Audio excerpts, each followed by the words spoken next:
নিয়মে খবর আছে মন্দিরে খই উই গেলে কাউরিয়া দেখাই ধনী সাধব দেশ বিদেশের মোর ସବୁଠି ভাব হাতি বিকিবি বাহিরি হাতি বিকিবি বাহিরি ঝগড়িয়া কোন সিন্ধু করে আসলো আজ্ঞা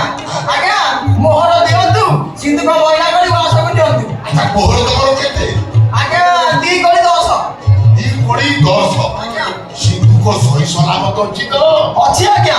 କହି ଦଳା କପଡା ଦେଇଥିବ ଏଇ ପୋଷକ ଗଟ ମୁଁ ଚକି ରଖି ଜାଣିଛି ଖାଲ କମା ଦଳା ପକେଇ ଦେଇନି ଆଜ୍ଞା ଦକ୍ଷିଣୀ ବଳଦ ଭାଳି ଚାଲବା ଭାଳି ବଳବା এই নিও তোমার কি কোড়ি 10 ইয়ে হেলা বইতে ଆଜ୍ଞା ଆଜ୍ଞା আচ্ছা ଆଜ୍ଞା ও এই নিও চলো হেলা ଆସ ଆଜ୍ଞା ମୁଁ ଆଗେ ସିନ୍ଧୁକ ତନଖି କରି ସାରେ ତାପରେ ଯିବ ନା ଦେଶରୁ ସିନ୍ଧୁକ ସାଦବ ପଞ୍ଚି ଓ ସିନ୍ଧୁକ କଞ୍ଚି ସିନ୍ଧୁକ କଞ୍ଚି କଞ୍ଚି କଞ୍ଚି କଞ୍ଚି କେମିତି ଛପେଇ ଦବୁ ଆଖିରୁ ମୋର ହେଲେ କେମିତି ଛପେଇ ଦବୁ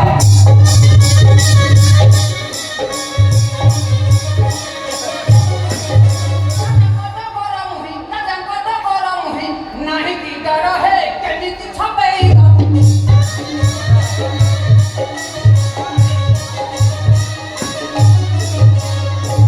ଆଜ୍ଞା ଆଜ୍ଞା ମୋର କି ଦୋଷ ନାହିଁ ଆଜ୍ଞା ଆଜ୍ଞା ମୁଁ ସଗଡ଼ିଆ ବୋଇତାଇଙ୍କ ଘରେ ବରଷକ 12 ମାସ ବେଟି ବେଟି ମୋ କାମ ଆଜ୍ଞା କଣ ହେଇଛି ସେ ଧନୀ ସାଧବ ହଁ ବିଦେଶରୁ ସିଙ୍ଗି ବେଟି ଗୋଟେ ଝିଅ ଆଣିଛନ୍ତି ଧନୀ ସାଧବ ତାହେଲେ ସିନ୍ଧୁକରେ ଝିଅ ଆଣିଛି ଆଜ୍ଞା ଆଜ୍ଞା କଣ ହେଇଛି ଅତି ସୁନ୍ଦରୀ ଉଡ଼ାନା ଚମ ଆଖି ମୋ ନାକ ଭଳି ପେଚା ନାକ ଆଜ୍ଞା କଣ ହେଲା ଆଜ୍ଞା କଣ କଲେ ବୋଲି ବୁଝି ହଉନି ଯାଅ ଯାଅ ସଗଡ଼ିଆ ନିଜ ପଥ ଧର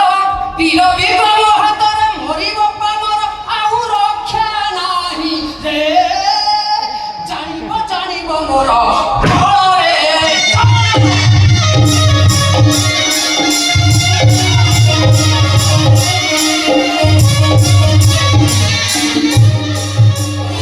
অপূর্ব অপূর্ব সুন্দরী সিন্ধুকরে বিদেশରୁ ଆସିଛି অপূর্ব সুন্দরী ଏମିତି ସ୍ୱର୍ଗର ପରି ସିନ୍ଧୁକ ଖୋଲିଦେଲା ପରେ ମତେ ଦେଖି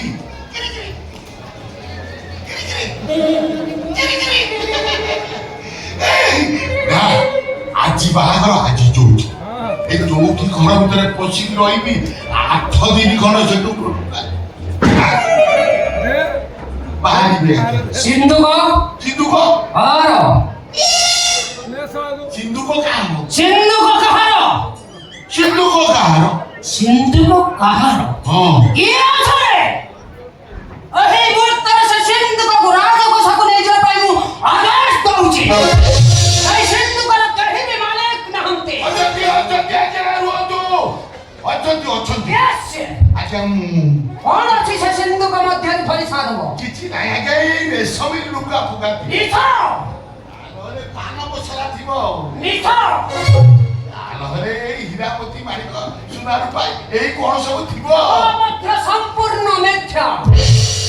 সেই ସିନ୍ଧୁକ ମଧ୍ୟରେ ଝିଅ ଅଛି ମିଛ ସତ କାହିଁକି ବିଦେଶରୁ ସିନ୍ଧୁକରେ ଲୁଚାଇ ଆମ ଦେଶକୁ ଝିଅମାନଙ୍କୁ ଆମଦାନୀ କରୁଛ ଧନୀ ସାଧବ ଆଜ୍ଞା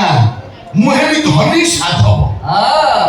ଏ କାମ ନୁହେଁ ଆଜ୍ଞା ଆଉ ଆମ ସପ୍ତ ପୁରୁଷ ଆମେ ଧନୀ ସାଧବ ବଂଶ ଗୁନିଆ ଆମେ ପ୍ରେମିକ ପ୍ରବର